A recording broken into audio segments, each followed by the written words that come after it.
எடப்பாடி பழனிசாமி பேசின பேச்சுக்கு அதிமுகவை எம்ஜிஆர் ஜெயலலிதாவை விட 100 மடங்கு வெற்றி பாதைக்கு கொண்டு போயிடுவாரு, இந்த கட்சியை ஒரு தேசிய கட்சியாக மாற்றுவாரு அப்படின்னு எதிர்பார்த்திருந்த நிலையில தான் தேசிய கட்சி காலிலே போய் விழுந்திருக்காரு திரு இபிஎஸ் அவர்கள். இரு மனங்கள் இணைந்தால் திருமணம் என்பது போல அதிமுகவும் பாஜகவும் சேர்ந்துருச்சு, நாங்க சேர்ந்து கூட்டணி வச்சு தேர்தலை சந்திக்க போறோம் அப்படின்னு அதிகாரப்பூர்வம் அறிவிச்சிருக்காரு உள்துறை அமைச்சர் அமித்ஷா அவர்கள். சமீபத்தில் சென்னை வந்த அமித்ஷா ஒரு மிகப்பெரிய பேட்டி கொடுக்க போறாரு, தேசிய ஜனநாயக கூட்டணியை பற்றி ஒரு மிகப்பெரிய அறிவிப்பு வரப்போகுது அப்படின்னு மீடியாவில் ஒரு 4 நாளாக பயங்கர ஹைப் கொடுத்தாங்க. அதே போல் அமித்ஷா சென்னை வந்தார். ஆனால் இபிஎஸ்ஸை சந்திப்பார் அப்படின்னு மிகப்பெரிய கேள்வி இருந்தது. ஆனால் கடைசியில் பார்த்தா இபிஎஸோட உட்காந்து பத்திரிகையாளர் சந்திப்பை நடத்திட்டாரு. அந்த பத்திரிகையாளர் சந்திப்பில் தான் நாங்கள் அதிகாரப்பூர்வமாக அறிவிக்கிறோம், அதிமுகவும் பாஜகவும் தேர்தல் உடன்பாடு ஏற்பட்டு நாங்கள் தேர்தலை சந்திப்போம் அப்படின்னு சொன்னார். இது ஆச்சரியப்படக்கூடிய விஷயமெல்லாம் இல்லை. ஏன் அப்படின்னா அதை நோக்கி தான் எடப்பாடி பழனிசாமியோட நகர்வுகள் ஒவ்வொரு முறையும் இருந்தது. எடப்பாடி பழனிசாமி ஒரு 2 வருஷத்துக்கு முன்னாடி பேசின பேச்சுக்கு உண்மையிலே இந்த கட்சிக்கு ஒரு மிகப்பெரிய மாவீரன் கிடைச்சிட்டாரு அப்படின்னு நினைச்சு அவங்களோட தொண்டர்கள் எல்லாருமே கொண்டாடினாங்க. காரணம் என்ன அப்படின்னா, பிஜேபி கூட கூட்டணிக்கு போனதான் மிகப்பெரிய பிரச்சனை, அதனால தான் நீங்கள் தோத்து போனீங்க அப்படின்னு பலரும் அவருக்கு அறிவுரை சொன்னதாகவும், இது என் தொண்டர்கள் விரும்பல, அதனால இனி ஒருபோதும் பாஜகவோட கூட்டணியே இல்லை அப்படின்னு பொதுக்குழுவில் நாங்கள் முடிவெடுத்தோம் அப்படின்னு ஒரு டிராமாவை பண்ணார். நம்ம தொடர்ச்சியாக சொல்லிட்டே இருந்தோம், இபிஎஸ்க்கு பிஜேபி விட்டால் வேற வழியே கிடையாது. ஏன் அப்படின்னா இந்த கட்சியை அந்த நிலைமைக்கு இவர் அதல பாதலத்துக்கு தள்ளி வச்சிருக்கிறாரு. இன்னைக்கு அதிமுக தனியாக நின்று ஜெயிக்குமான்னு கேட்டால் கேள்விக்குறியெல்லாம் கிடையாது, அதுக்கு வாய்ப்பே கிடையாது. அப்பேற்பட்ட ஒரு சூழலில் தான் நிலவி இருக்கு. ஜெயலலிதா அவர்கள் மறைவுக்கு பின்னாடி இந்த கட்சி ஒரு வெற்றி பாதைக்கு செல்லவே இல்லை. இன்னைக்கு என்னதான் எதிர்கட்சியாக இருந்தாலும் கூட அவங்களால தன்னிச்சையாக செயல்பட முடியல. இன்னொரு கட்சியின் தயவை நாடியே தான் இந்த கட்சி தொடர்ச்சியாக இருக்கு.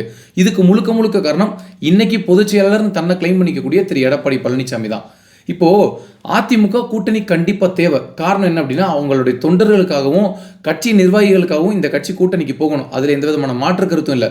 இன்னொரு முக்கியமான விஷயம் என்ன அப்படின்னா, 2021 எந்த அளவுக்கு பாஜகவோட கூட்டணி வைக்கக்கூடாது அப்படின்ற நிர்பந்தம் இருந்தோ, இன்னைக்கு அதே போல பாஜகவோட கூட்டணி போகணுன்ற நிர்பந்தமும் இருக்கு. ஆனால் திரு இபிஎஸ் அவர்களோட நிலைப்பாடை பாருங்களேன். 21 பாஜகவோட கூட்டணி, திரும்ப 23 பொதுக்குழுவை கூட்டி எங்களுக்கும் பாஜகவுக்கும் எந்த விதமான தொடர்பும் இல்லை, எங்கள் தொண்டர்கள் அதை விரும்பலை, எங்கள் தொண்டர்களுக்கு நாங்கள் எதிராக செயல்பட மாட்டோம் அப்படி இப்படின்னு ரீலாக கதையை விட்டாங்க. இதுக்கு முன்னாடி ஏதோ இவங்க தொண்டர்கள் சொல்கிறது எல்லாத்தையும் கேட்டுட்டு தொண்டர்களுக்கு ஏற்ற மாதிரி தான் இவங்க முடிவெடுத்த மாதிரி ஒரு ட்ராமாவை பண்ணுவாங்க எப்பயுமே. இது வரைக்கும் நீங்கள் பார்த்தீங்க அப்படின்னா இந்த கட்சியில் இருக்கக்கூடிய ஓபிஎஸ் ஆகட்டும் இபிஎஸ் ஆகட்டும், இவங்க இந்த கட்சிக்காக சண்டை போட்டுக்கிட்டது, இவங்க பிரிஞ்சு இருக்கிறது, கோர்ட்டுக்கு போனது, இது எல்லாமே பார்த்தீங்க அப்படின்னா அம்மாவுக்கு பின்னாடி இந்த கட்சியை நம்ம காப்பாற்றணும் அப்படின்ற எண்ணத்துலலாம் கிடையாது. நீ பெரியாளா நான் பெரியாளா, நீ பாதுகாக்கப்படணுமா நான் பாதுகாக்கப்படணுமா இப்படின்ற ஈகோ கிளாஸில் தான் இவங்க இப்படி இந்த கட்சியை சுக்குன்னு உருக்கிட்டாங்க. இன்னைக்கு ஓபிஎஸ் வேண்டாம், எனக்கு யாருமே வேணாம், நான் தனியாக நின்று எம்ஜிஆர், நான் ஒரு மாடர்ன் எம்ஜிஆர் அப்படின்னு தன்னைத்தானே கிளைம் பண்ணிட்டு இவர் சுற்றிட்டு இருந்தார் ஐயா எடப்பாடி பழனிசாமி. இதுக்கு முன்னாடி இவர் பேசின பேச்சில் ஏதாவது ஒரு விஷயத்தில் இவர் அத்தன்டிகேட்டடாக இருந்திருக்காரா, ஒரு நேர்மையாக உறுதியாக நின்றுருக்காரான்னு கேட்டால் ஒரு கண்டிப்பாக கிடையவே கிடையாது. ஏன் அப்படின்னா, நீங்கள் ஒரு சாதாரண ஒரு கிளை செயலாளராக இருக்கீங்க, ஒரு எம்எல்ஏவாக இருக்கீங்கன்னா நீங்கள் பல்ட்டி அடிக்கலாம், அந்த பல்ட்டி ஆகாச பல்ட்டி எல்லா பல்ட்டியும் அடிக்கலாம். ஆனால் ஒரு கட்சியின் தலைவர்ன்ற ரேஞ்சுக்கு உங்களை நீங்கள் சொல்கிறீங்களே, அப்போ எப்படிப்பட்ட முடிவுகளை நீங்கள் எடுக்கணும்? இப்போ மக்கள் உங்களை எப்படி நம்புவாங்க? கொஞ்ச நாளைக்கு முன்னாடி தான் இஃப்தார் நோன்பு நிகழ்ச்சியில் பங்கேற்று ஒரு தொப்பியை போட்டுக்கிட்டு கையில் ஒரு கர்ச்சீஃபை வச்சுக்கிட்டு நான் இஸ்லாமியர்களுக்கு பாதுகாப்பாக இருப்பேன், என்னை நம்பி கெட்டவங்க யாருமே கிடையாது, என்னை நம்பாமல் கெட்டவங்க தான் பல பேர் அப்படின்னு சொன்னீங்க. ஆனால் இன்றைக்கி உங்களை நம்பி இருந்தாங்களே, இல்லை அதிமுக நம்மளும் வாக்கு செலுத்தலாம் அப்படின்னு பல இஸ்லாமியர்கள் யோசிச்சிருக்கலாம்ல, பல கிறிஸ்தவர்கள் யோசிச்சிருக்கலாம்ல. ஆனால் இன்னைக்கு நீங்கள் இப்படி ஒரு முடிவை எடுத்ததுக்கப்புறம் இப்போ அவங்க என்ன பண்ணுவாங்க? இனி உங்களை எப்படி நம்புவாங்க?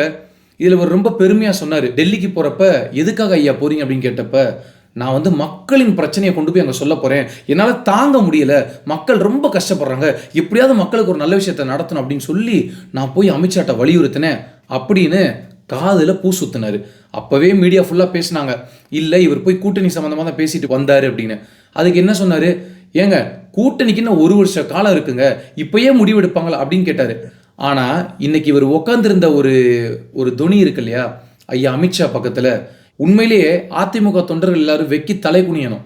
காரணம் என்ன அப்படின்னா, இந்த கட்சிக்கு இதுக்கு முன்னாடி இருந்த பொதுச் செயலாளர் அம்மையார் ஜெயலலிதா ஒரு கம்பீரமாக உட்காந்துருப்பாங்க, அயன் லேடி ஆஃப் இந்தியான்னு போற்றப்பட்ட ஒருத்தவங்க, அவங்கள தேடி எல்லாரும் வருவாங்க. ஆனால் இன்னைக்கு இவர் போய் இன்னொரு கட்சியை நாடிட்டு உட்காந்துட்டு அவர் பக்கத்தில் அப்படியே அமைதியாக உட்காந்துருக்காரு, ஒரு வார்த்தை பேசலை.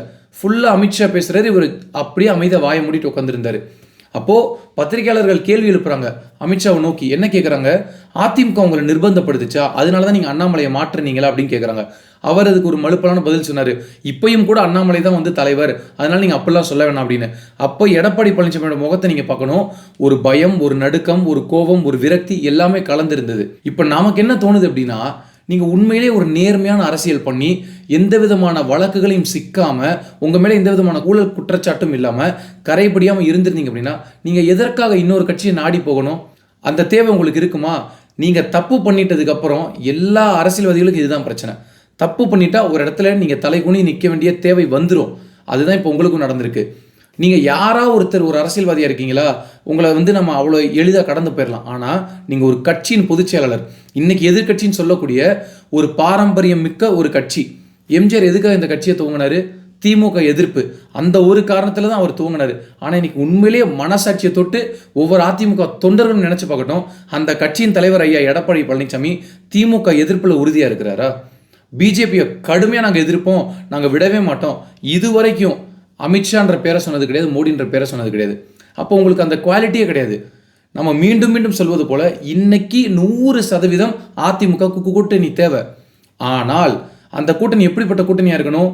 நீங்கள் அப்பர் ஹேண்டில் இருந்து உங்களை தேடி எல்லா கட்சிகளும் வரணும். ஆனால் நீங்கள் போய் டெல்லியில் போய் என்ன நிர்பந்தமோ, என்ன பிரச்சனையோ, என்ன சமரசம் பேசப்பட்டதோ தெரியாது. ஆனால் டெல்லிக்கு போயிட்டு வந்ததுக்கப்புறம் உங்களோட பேட்டியாகட்டும், நீங்கள் பேசக்கூடிய பேச்சாகட்டும், உங்கள் அணுகுமுறை எல்லாமே மாறி இருக்கு. அப்போ உங்கள் தொண்டன் முதல்ல உங்களை எப்படி நம்புவான்? கூட்டணி கட்சிகள் எப்படி உங்களை தேடி வரும்? இன்னைக்கு நீங்கள் வந்து ஒரு மிகப்பெரிய வாக்கு வங்கி வச்சிருக்கீங்க. அந்த வாக்கு வங்கியை வச்சு உங்களை பயன்படுத்தி கொள்ள வேண்டும் என்ற எண்ணம் தேசிய கட்சிக்கு இருக்கு. உங்களை அவங்க பயன்படுத்துறாங்களா இல்லை நீங்கள் அவங்கள பயன்படுத்துறீங்களான்னு கேட்டால் அவங்க உங்களை பயன்படுத்துகிறாங்க. ஆனால் நீங்கள் அவங்கள்ட்ட டிபெண்ட்டாக இருக்கீங்க. நீங்கள் தானே அவங்கள சார்ந்து இருக்கீங்க, உங்களை சார்ந்து இருக்காங்க. உங்களை யூஸ் பண்ணிக்கிட்டு அவங்க பயன்படுத்திட்டு அவங்க ஒரு மிகப்பெரிய ஒரு பவராக வரணும் அப்படின்னு நினைக்கிறாங்க. ஒரே ஒரு விஷயம் எடப்பாடி பழனிசாமிக்கு நம்ம சொல்ல வேண்டிய ஒரு கடமை இருக்குது. என்ன அப்படின்னா, ஐயா அமித்ஷா அதே பத்திரிகையாளர் சந்திப்பில் சொன்னார், எடப்பாடி பழனிசாமி தலைமையில் தான் நாங்கள் தேர்தலை சந்திப்போம் அப்படின்னு. ஒன்று மறந்துடாதீங்க, இது வரைக்கும் இவங்க கூட்டணி வச்சு பல கட்சிகள் அழிந்த வரலாறு உண்டு. அந்த கூட்டணி கட்சிகள் எல்லாத்துக்கும் இவங்க சொன்ன முதல் வாக்கியம் என்ன தெரியுமா? அவங்க தலைமையில் தான் எங்களுடைய கூட்டணி, நாங்கள் அவங்கள சார்ந்து தான் இருக்கோம், இப்படி தான் எப்பவுமே அவங்க துவங்குவாங்க. உங்கள் கட்சியை வளர்க்குறதுக்கு எதுக்குங்க பாஜக இருக்க போகுது? அப்போ அந்த ஒரு அடிப்படை சிந்தனை கூட இல்லாமல், ஆமாம் நான் போய் சந்தித்தேன் அமித்ஷாவை, இந்த காரணத்துக்காக தான் சந்தித்தேன், கூட்டணி விஷயமா பேசினேன், நாங்கள் எங்களுடைய கொள்கையில் மாற மாட்டோம், ஆனால் கூட்டணி எங்களுக்கு இப்போ தேவைப்படுது, நாங்கள் இப்போ கூட்டணி வைப்போம், இப்படி சொல்லியிருந்தீங்க அப்படின்னா நீங்கள் ஒரு நேர்மையான தலைவராக உங்களை எல்லாரும் ஏற்றிருப்பாங்க. 3 கார் மாதிரி மீடியாவுக்கு மறைஞ்சு ஒளிஞ்சு உள்ளே ஓடி போய் எதையோ பேசிட்டு வந்துட்டு, நான் அமித்ஷாவை சந்திக்கவே இல்லை, எங்கள் கட்டடம் புது கட்டடம் கட்டப்பட்டிருக்கு, அதிமுக கட்டடம், அதை நான் பார்க்க போகிறேன், இப்படி கலராக ரீலை விட்டுட்டு இன்னைக்கு பொதுமக்கள் வெளியில் உங்களால் முகம் காட்ட முடியாத நிலைமையில தான் நீங்கள் கூனி குறுகி உட்காந்துருந்தீங்க. அதை தான் நம்ம பார்க்க முடிஞ்சுது. இப்போது ஊடகத்தில் ஒரு ஊடகம் 2 ஊடகம் இல்லை, பல சேனல்களில் பேசக்கூடிய ஒரு தகவல் என்ன அப்படின்னா, ஐயா அமித்ஷா அவர்கள் எடப்பாடி பழனிசாமி கிட்ட ஏற்கனவே சீட்டு பேரமெல்லாம் பேசி முடிச்சுட்டாரு, எத்தனை சீட்டு எங்களுக்கு ஒதுக்கப்படணுன்றதெல்லாம் பேசி முடிச்சதுக்கு அப்புறம் தான் இந்த கூட்டணி அறிவிக்கப்பட்டிருக்கு அப்படின்னு ஒரு தகவல் உலா வருது.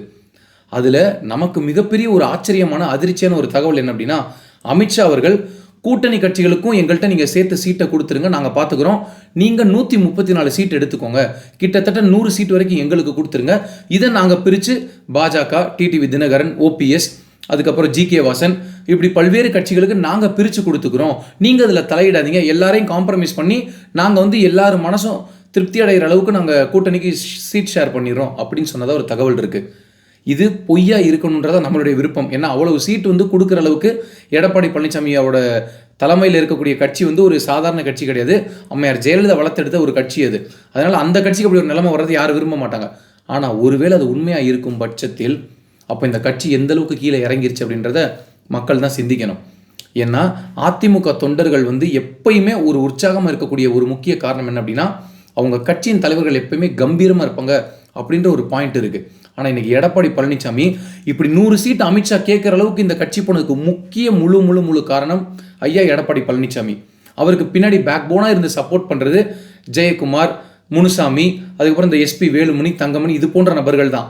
சரியான நேரத்தில் சரியான முடிவை எடுப்பவர்கள் தான் நல்ல அரசியல் தலைவர்கள்.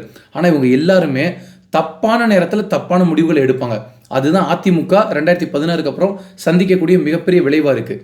இப்போ அமித்ஷா ஒருவேளை 100 சீட் வாங்கிட்டார் அப்படின்னா இவங்களோட நிலைமை என்னாகும், இவங்களுடைய பிளான் என்னவா இருக்கும் அப்படின்னு நம்ம யூகிக்க முடியும். அப்படின்னா 100 சீட் வாங்குவாங்க. ஒருவேளை அதில் தப்பி தவறி ஒரு 40லேருந்து 50 சீட் அவங்க ஜெயிச்சிட்டாங்க அப்படின்னா உறுதியான முறையில் டெப்டி சிஎம் நாங்கள் சூஸ் பண்ணுவோம், இத்தனை மினிஸ்ட்ரி எங்களுக்கு வேணும் அப்படின்னு நிற்பாங்க. இல்லை இதுக்கு முடியாதுன்னு எடப்பாடி பழனிசாமி மறுத்தார் அப்படின்னா அப்போ நாங்கள் ஆட்சியில் வந்து ஒத்துழைப்பு தரமாட்டோம், நாங்கள் தனியாக போவோம் அப்படின்னு பிரச்சனை பண்ணுவாங்க. இன்றைக்கி வேறு ஆப்ஷனே கிடையாது எடப்பாடி பழனிசாமிக்கு. இது எல்லாமே அதிமுக தொண்டர்களின் உணர்வாக தான் நம்ம பிரதிபலிக்கிறோமே தவிர இப்போ நம்ம பேச போகிறதுனால எதுவும் மாறுமான்னு கேட்டால் உறுதியாக மாற போகிறதில்ல. ஆலமரமாக இருந்த ஒரு கட்சி வந்து இன்னைக்கு வந்து ஒரு சின்னோண்டு ஒரு கிளை செடி அளவுக்கு போயிருச்சு அப்படின்றது எல்லார் மனதுமே ஒரு காயப்படக்கூடிய ஒரு விஷயம் தான் அதிமுக தொண்டர்களுக்கு.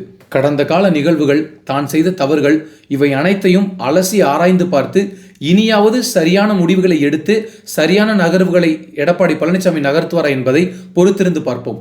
நன்றி.